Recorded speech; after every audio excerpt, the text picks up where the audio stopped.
Greetings, and welcome to episode 10 of Black Women Are Dope AF.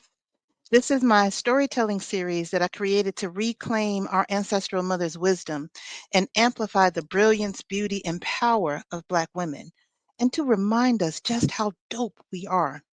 This series also serves as a growing archive of Black women's leadership and truth across time and space, because we're talking global, honey.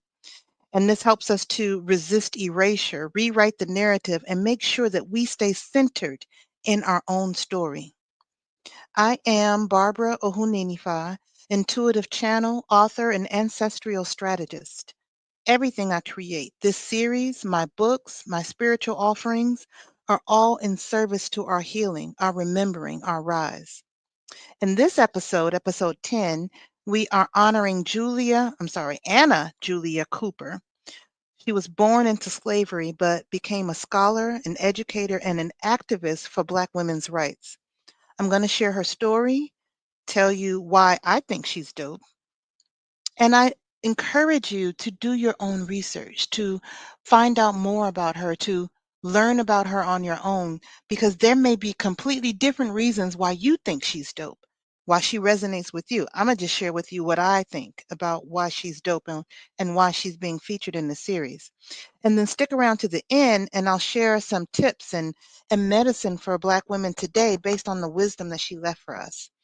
So if all of this resonates with you, hit that subscribe button so you don't miss an episode. And if you're on a healing or remembering journey of your own, check out my Cosmic Roots Oracle reading. It's a deep dive into your ancestral codes and karmic blueprint. And it's one of the most powerful offerings I've ever created. And it is what I have used for the last several years to navigate this life, this life. You'll find a link in the description. And so I look forward to working with you and sharing more about that with you. So let's get into it. Let's talk about her story. Let's talk about Mama Anna Julia Cooper. She taught a nation how to think. We still out here trying to teach people how to think, how to be humans. I'm just saying.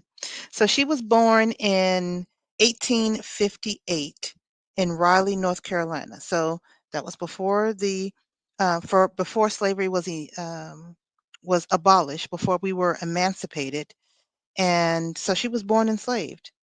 And she came up from that enslavement and became a global scholar and a powerful voice in Black feminism. So her mother, Hannah Stanley Haywood, was enslaved by the Haywood family.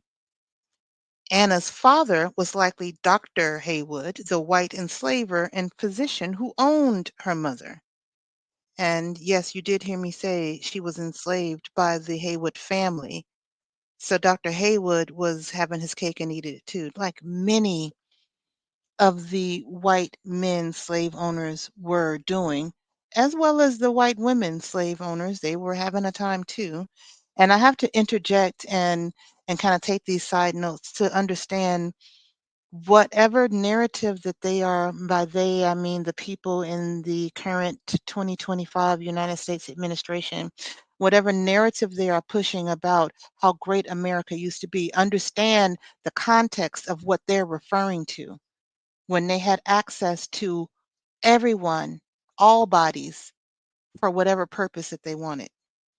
It's important for us to understand that. I'm not trying to convince anybody who's already in support of that, but for us who are on the right side of all of this to really understand what we're up against, or better yet, what our ancestors are saying, oh no, this ain't happening. So, dang, I done already took a detour already early in this. Well, it's powerful work, so I'm gonna excuse myself. So, Mama Anna Julia Cooper, she had at least two older brothers. Daddy probably was the same, Dr. Haywood, slave owner. But because she was again born in 1958, she was emancipated at around age 7, and she was able to stay with her mother. We don't know what happened to the brothers. That's not clear in the historical data. They probably were sold off quite early, but I won't make any inferences on what it could have been. But the point is, she went with her mother in emancipation, and just understand So when slavery was abolished, when Emancipation Proclamation was signed and slavery was abolished, we went into what was known in history as the Reconstruction era. That's when a lot of policies, a lot of laws, a lot of government programs, things were put in place to try to assist those who were formerly enslaved, our ancestors, to transition from being completely enslaved to being able to make a living for themselves, make a home for themselves, to have land that they could work, to have resources so that even though they weren't enslaved anymore, they had financial and economic independence. So this Reconstruction period, which was short-lived before we got into Jim Crow, and they just reversed everything and called them different things. It was not slavery, but it was economic slavery and terrorism and all the things. But during Reconstruction, during that brief couple of year period, things happened rapidly. Schools were built. They were putting up schools like, oh, we got it. We can do this now. Oh, we free now. And and there was support from the government to some extent to make this all happen. So at emancipation, all of this was happening during the Reconstruction era. So at age 9, this is again still during the Reconstruction period, she began studying at the St. Augustine's Normal School. And again, this was another one of those schools that were just with the speed the community was able to respond to this liberation that we had was just phenomenal. So she began studying this in the school, and she insisted on taking Latin and Greek. These were what were called classical studies that were that were barred from girls. Girls couldn't learn this stuff. Now, there is so much to unpack with that. First of all, it's Latin and Greek. We're learning their culture. We're further, in some ways, colonizing our minds because we're fighting to learn their stuff, their culture, and not our own. But um, but that was what was available. So even that was a breakthrough. And so we take that and just, take it further, which later ancestors did. If you go back to my um, ancestral activation for Black liberation, we talk about a number of ancestors who have done important work in the field of decolonizing our minds, even recognizing when an African mind, a descendant from formerly enslaved Africans, has been colonized and to what degree. But getting back to Mama Anna Julia Cooper, she began studying and she insisted on taking Latin and Greek. And I've always wondered, like, how does she insist? This woman, you have to understand, even at age 9, she was incredibly intelligent, and it was undeniable. The way she made her arguments, the way she posed her point and got her points across using scripture, because the Christianity and the Bible and all of that was so important. And it still is important, only it's just being used in really odd ways now. But she used all of that and her incredible intelligence to make her case. And she was allowed to study it because she was doing so well. The teachers were even enthusiastic to help her learn. So by age 10, she basically was a teacher. Now, during that time period, student teachers, especially someone as gifted and intelligent as she was, during this post-emancipation period in these schools, there was underfunding, there was teacher shortages. So again, even though there was support from the federal government, this was an entirely new population of people that they had not intended on educating. And honestly, I mean, did they even really want to? So the schools that were educating our people were underfunded. Schools, the shortages, kind of like now. It's not, again, not that different. Schools underfunded and teacher shortages. So because she was so gifted and so talented at age 10, she was tutoring other students in Latin, which I'm just like, you were a child yourself. How are you teaching? But this is what we had to do. And she's not the only one. There was even, I mean, this happened a lot, but again, going back to the ancestral activation series, Mama Queen Mother Moore started teaching when she was 9. And this was years later. She wasn't born enslaved. She actually fought for reparations. So this natural maturity, this natural matriarchy, this natural intelligence that many Black women have is evident in that. But that does not mean Black women, Black girls don't get to be children. Black girls deserve to have childhood. They shouldn't be over sexualized or put into positions of too much responsibility that's not age appropriate for them. I just have to say that because someone might take this and say, oh, well, we got it natural. Just because we are meant and descended from the mother that was the first mother on this planet, scientifically proven, does not mean that every child born, every girl, female child born with a womb needs to be treated like an adult and damn sure not sexualized. I guess this is just a day where I'm taking tangents. I got things to say and it's going to get said. So we're going to keep it moving. But so yeah, this whole concept of she demanded, and that was just perplexing to me. But again, she knew what to say and how to roll with it. And during this Reconstruction period, which was, it was, well, in the grand scheme of things, it still was just a few years. It lasted about 12 years. And it was a brief period where these newly freed Black communities, our people, supported by churches and abolitionist organizations, that were able to build schools and colleges and just move at this unprecedented pace. And as I said, she stood out and she gained support from mentors. She mastered the language, the scripture, the moral logic. Moral logic. She did her thing, and she took risks, and she fought for what she wanted and what she believed in at that early age. And I always wondered too, and I dug into it a little bit more to see if the fact that she was mixed race play a role in her access and her mobility. And the reality is, we know it did. It does today. Colorism in our community, even amongst Black people, is still present. And it damn sure is out in the broader community or in the broader public when we're dealing with the systems that we have to navigate. The lighter the skin, the more perceived your proximity to whiteness is.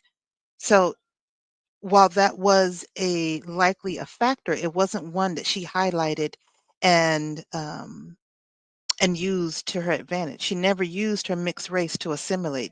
She didn't even try to pass as white. She didn't seek this proximity. She identified unapologetically as a Black woman and explicitly centered Black girls and women in her work. So even though she may have looked, as you see with the picture on the screen, she may have looked, I mean, she definitely looks like a Black woman. She looks like a light-skinned Black woman. But in that time period, I'm sure the texture of her hair and all the things, it was clear that she was probably mixed. And I say we know she was mixed, but I just mean if someone who didn't know her would just see her. Um, and in her writing, she acknowledged the racial violence. She was a powerhouse, and she didn't play. And she fought on behalf of Black women fully. So later on, she was a teacher, a principal. She founded a school and really saw herself and acted in the capacity of a guardian of Black thinkers, of a generation of Black thinkers. She transformed the M Street High School. Um, I think that was in North Carolina. Losing my notes here. Anyway, she transformed that into a leading academic high school for Black students. She founded a university where she taught Black laborers in DC from her own home. Understand that she wanted people to have a path out, a path up, to be able to grow and learn and expand their minds. And all the while she's doing this, yes, she got married. 2 years into the marriage, her husband, Reverend George Cooper, died. So she didn't have children of her own. I'm noticing a trend with a lot of these women who did things. I mean, many of them were married and had children, depending on the time period and where they were located on the planet. A lot that were doing this activism work,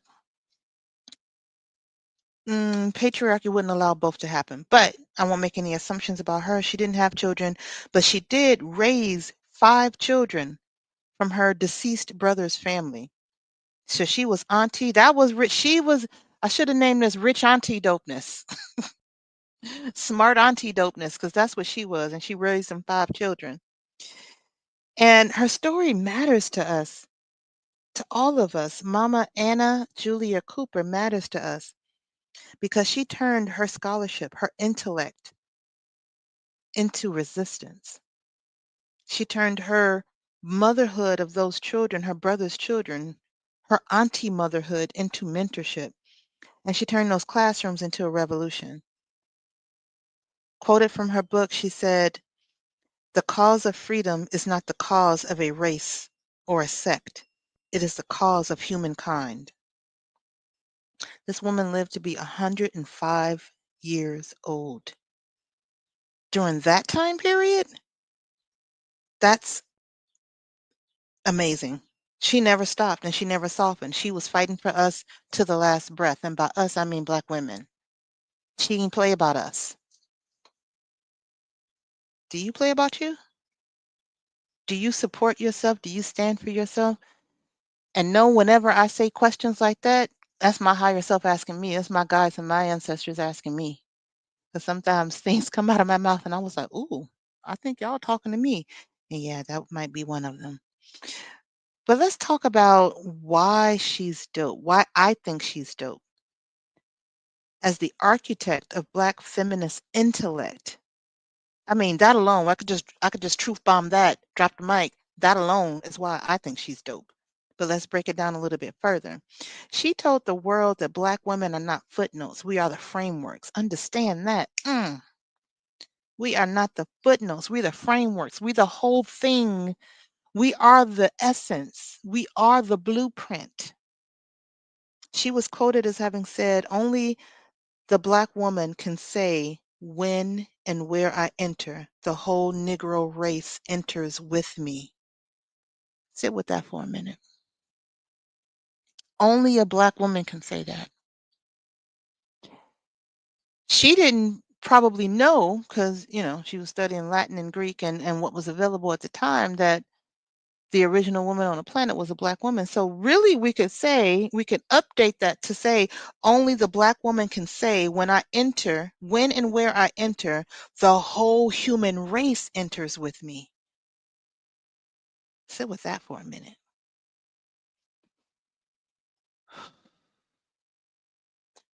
Her writing reframed Black women as moral, political, and intellectual leaders, not apprentices to men or to white women.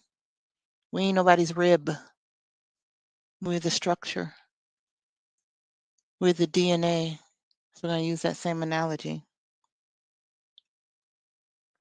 And she exposed how Black women bore the burdens of both racism and sexism before it even was a thing, before the idea and the words and the terminology around intersectionality was even there. She recognized that and spoke on it. Dope, just dope. She also made the classroom a radical site of transformation. He believed that educating girls wasn't charity, it was justice. It was what needed to happen. It was a requirement. Now, I have said throughout this series and periodically in the Ancestral Activation series that as a mother is educated and knowledgeable, so too are her children. So if we educate the Black girls, and this is not to say we don't educate Black boys too, but understand in this time period that she was operating in, and often in places even today, Black girls are not allowed or afforded the same opportunities for education. But if you educate a Black girl who becomes an educated Black woman, automatically her children will have a higher level of education because that's what we do. We are the first teachers. And in her case, it's still true. Like being the first teacher, the mother, the matriarch of a household is not about birthing children.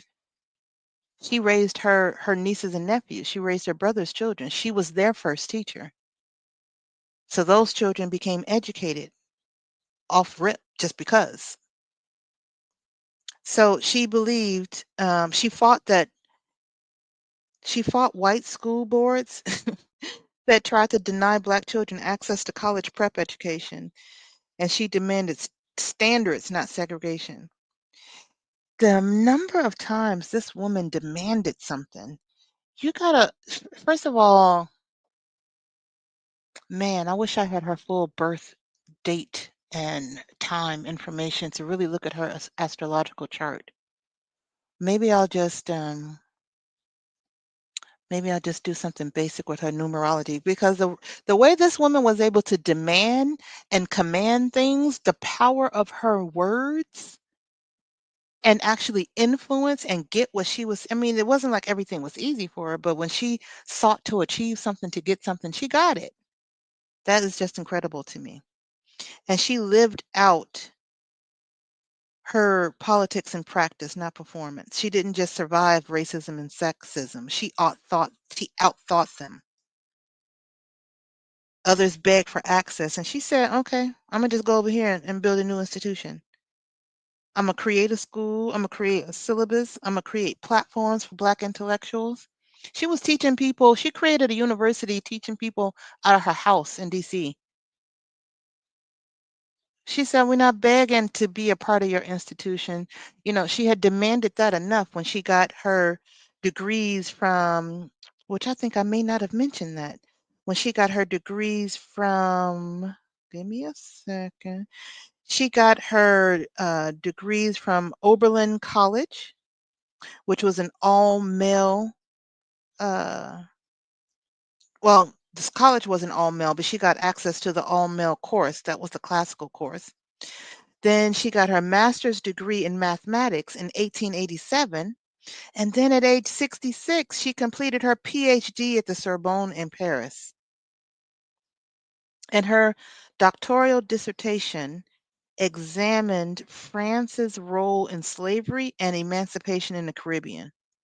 She wrote it and translated it herself into French and then defended it in French. So what does that mean? She had to teach herself French, which, she had learned Latin and Greek and all the other things. Clearly, she had the capacity for it. My bad. I almost skipped over that.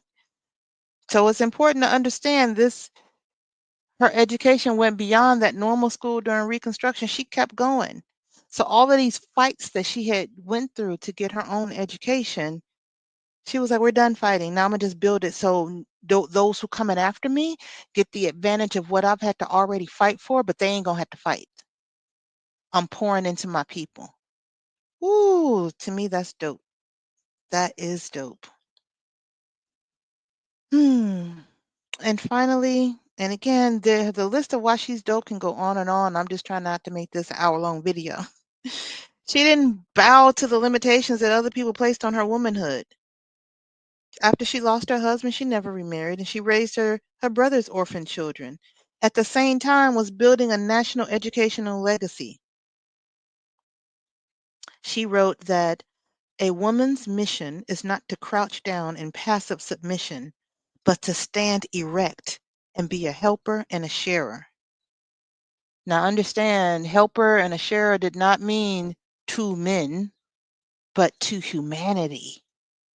Because it's bigger than this this relationship romanticized, I'm gonna oppress women, so patriarchy bullshit that we've been in. It's about humanity. You can't have humanity without both sides, without a feminine energy and a masculine energy. I don't care what the energies is housed in, what body the energy is housed in, you need both. And she said, "Y'all not gonna tell me what it means to be a woman and how to be a woman and what women should do or what women should be able to learn. Not that we don't have the capacity to learn, but you just telling us we can't just because? No, no." She didn't accept it.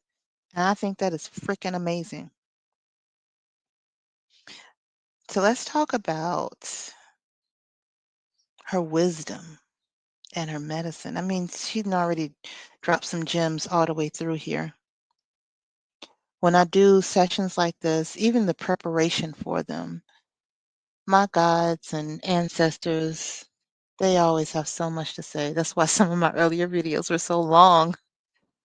Because I'm like, listen, y'all, we can't give it to them all at once. But it's this kind of insight that comes through when I do my Cosmic Roots Oracle readings. I look at a person's karmic numerology or their ancestral astrology, and I can kind of see different archetypes or patterns showing up.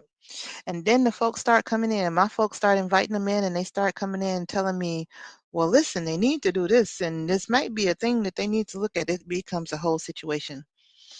Um, but it's about, telling the truth and speaking the truth and realizing who you are. But let me get back to Mama. Mama Anna Julia Cooper. So, what wisdom does she leave us with, and what medicine, and how can we apply it? Well, she said the higher the moral tone, the more enlightened the household, the stronger the race. She believed Black women's development was the foundation of community uplift. We already know 80% of the Black led, Black benefiting community organizations that are grassroots community, not these big nonprofits that's just, another form of corporations, but 80% of those that are actually in our communities doing the work, that's damn sure about to be doing the work now and been doing the work since this government is just crumbling, Black women doing the thing. They see a need, we see a need, and we feel the need. So her understanding that Black women's development being the foundation of our community is spot on. That's her wisdom. And what does she say? When we enter, we bring the race with us. So we must enter boldly and armed with knowledge. It's not about, oh my God, I got the pressure, I got to represent the whole race. But on one level, in some ways, you kind of do. It's not about representing the race so you can look a certain way to other people. It's representing the race, representing your people, the ones behind you, your ancestors, your family, your community. We give no fucks about what the other people think, the colonizers and the enslavers and their descendants. It's about representing your people. What can you do to make your people liberated? What can you do in this day and time to do your part in this continuation towards liberation? Because we're not there yet. They've given us enough of an illusion to think we are, but we're not. We have a role to play. Our ancestors did their part. They didn't pass the baton to us, what we do. And part of that is remembering all of those who go behind us, who came before us, because I kind of look at it like, I'm facing forward and they're standing behind me. And I got all of those that's going to come later. What am I doing to bridge the gap, to make it better, to make it easier, to make it more loving, more beneficial, a more of a beautiful world for those that come after me? So the medicine from that wisdom that as Black women enter the room, we get all of our race, all of our people, really all of humanity come through the room, into the room with us. What do we do with that wisdom? We study, we teach, and repeat until our truth builds institutions. We fight for our community's minds as fiercely as we fight for its body. The minds that are colonized, the things that we say, the things that we think, even things that we don't say out loud, that's floating around in our heads, things that are so insidious that you don't even realize it's there because we've been so programmed. We got to fight for our minds to decolonize and to bring it back to center, to know who the fuck we are. That's the medicine. Education is liberation when it's rooted in the truth, which is why they're trying to defund everything related to education, take out all the books, and just put all of these fabricated ass lies out in the world that don't tell the truth of who we are and who they are. And the people in between who, look like the colonizers in terms of the white skin, but were the abolitionists who actually fought with us because they understood the impact and the importance of humanity. I don't want to put all white people under the same category, all Europeans under the same category, not even all white men under the same category, but the ones who are aware of what's going on and what's been going on, they know they got to prove it first before they can get invited to the picnic. Excuse me, we don't use the word picnic before they get invited to the cookout. If you don't know why we don't use the word picnic, that's a whole other story. I ain't going to take that much of a detour. So, next piece of wisdom. She said, we take our stand on the solidarity of humanity, on the oneness and on the oneness of life and the unnaturalness and injustice of all favoritism. Now that's being poetic. She called it favoritism. She's being poetic. We thank her for that. That's why she was able to get things done. She spoke the truth, but she spoke it in a way where it could be heard and received. I wonder what she rocking with Oshun. I can just imagine her like the way that mouth, that tongue was able to move. I'm picturing her having like honey on her tongue like a Oshun priestess. The words that she said were able to lull people into moving along with what she wanted. But the point is, we don't need seats at their tables. We can design our own. That's why once she got all her degrees, she opened schools, high school. She taught in high schools, opened the university in her own house. She said, if y'all gonna have this unnaturalness and this injustice of favoritism, we just gonna do our thing and we're gonna stand on the solidarity of humanity. And she didn't think, she said, inclusion wasn't the goal, equity was. We don't need to be included in your institutions. You don't want us there, cool. But we need access to information. We need access to resources so we can have our own. She demanded Black self determination, not proximity to whiteness, even though she could have, but she understood why she had the mixed blood, why she had that DNA, why she was mixed. And I often wonder, did she have a conversation with her mother? Did they talk about it in these times? What was it like for her mother and the children that she bore by this man that owned her and her children while he had a whole family as well? That in that time period, he might as well have owned them too. They just got more privileges. Was it by force? I wondered the same thing about women in my ancestry because I can name the woman who bore 4 children with the man that owned her. And that's just one that my cousin actually documented. What was the first time? Was any part of it consensual? Even though technically none of it could be consensual because she was enslaved. I digress. This wisdom that we don't need seats at their tables, we can design our own. What do we do with that? We don't ask to be seen. We build structures that cannot be ignored. You don't want to you don't want to do DEI anymore? Cool. It was mostly benefiting white women anyway. That's not to say you shouldn't still have it. You shouldn't actually be doing more, that we won't actually fight to have those things put back in place at some point once we deal with this chaos. But at the end of the day, in the middle of this, in the midst of this, we do what we got to do in our communities. We be the institution, not an invitee. We build the structure. We don't ask for someone to let us into theirs. Please, sir, can I have some porridge? No. Fuck you and your porridge. We teach people to design, not just enter power. Design your power. Understand your own innate power. Teach your children to tap into who they truly are. Guess what? In order to do that, you got to know who you are. You got to know what power you have that someone doesn't give to you, that someone doesn't validate for you, that you walk around validating yourself. Oh, yeah, definitely talking to myself with that one. I hear y'all. Okay, got you. We gonna move on before they really start reading me. Wisdom. The next piece of wisdom is that Black womanhood is not deficient. Oof. It's not deficient. It is a divine design. Our womanhood, a woman's true place, is wherever her mission lies. She made no apologies about her feminism. She talked about purpose, power, and precision, and that was she was about. And she insisted that Black women weren't broken and we were brilliantly made for leadership. And we're going to pause with this for a minute because understand how important that is.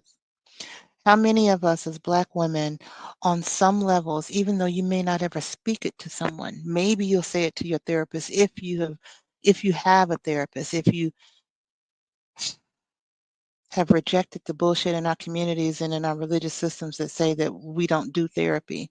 If you're in therapy, maybe you talk to your therapist about it.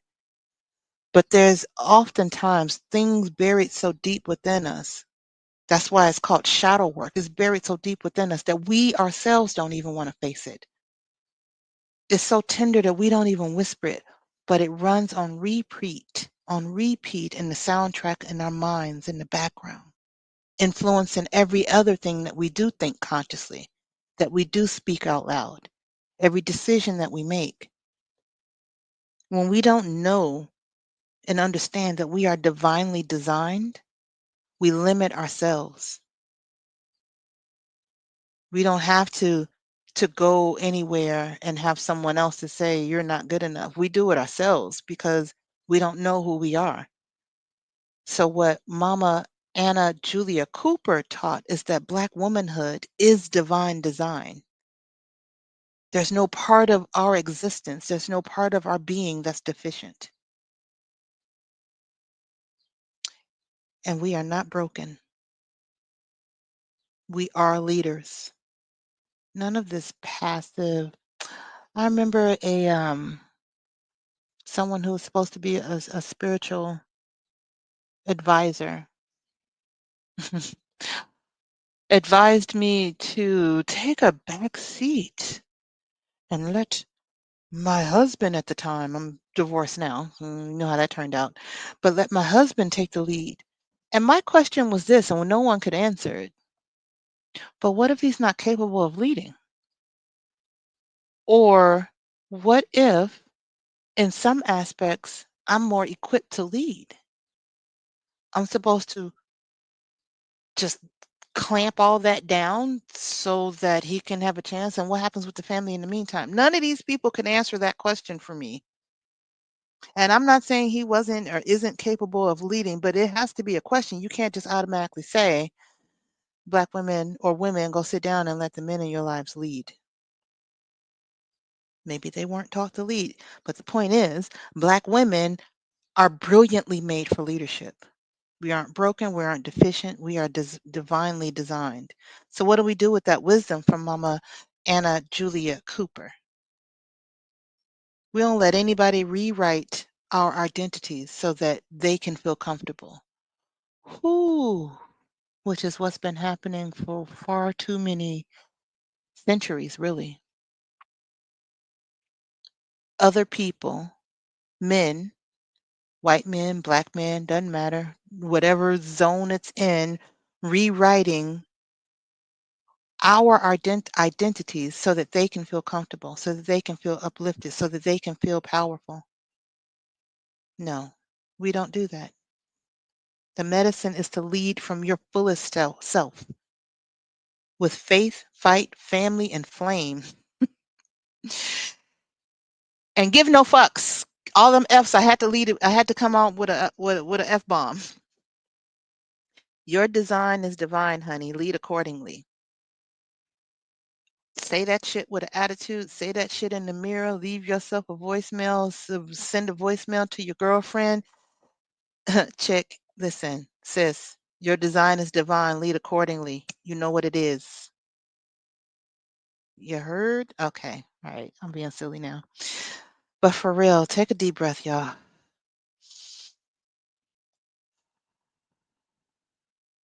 We give thanks to Mama Anna Julia Cooper for her dedication, for her intellect, for her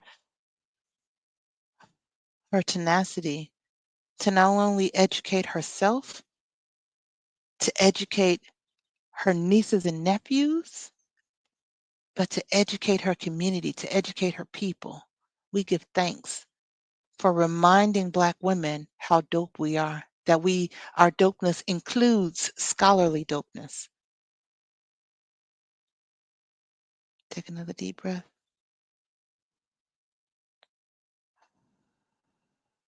If you felt that, let that sit in your spirit. Don't let it pass you by. Don't just split it off and keep it moving. We aren't meant to do this remembering alone, sis.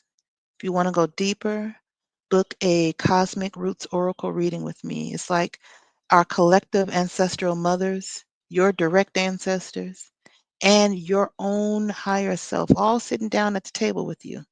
The link's in the description. You can also check out my books, From Fat, Black, and Unlovable to Beautiful, Powerful Love, and my book, Remember Who the Fuck You Are. I poured everything into those pages, my survival, my healing, my truth, and I wrote them for you. Feel me? Shop.beautifulpowerfullove.com for the books. The link for the Cosmic Roots Oracle reading is in the description. You can also find my books on Amazon as well. Got to have all the options available. And I thank you. I thank you for being here. I thank you for witnessing me as I move through my own journey, my own path of remembering. I thank you for witnessing and honoring Mama Anna Julia Cooper with me. And I thank you for honoring you. I thank you for being here because you had choices. You always have choices. You always got options. And you chose to be here to be with us in 2025 as we transition to something else in terms of humanity.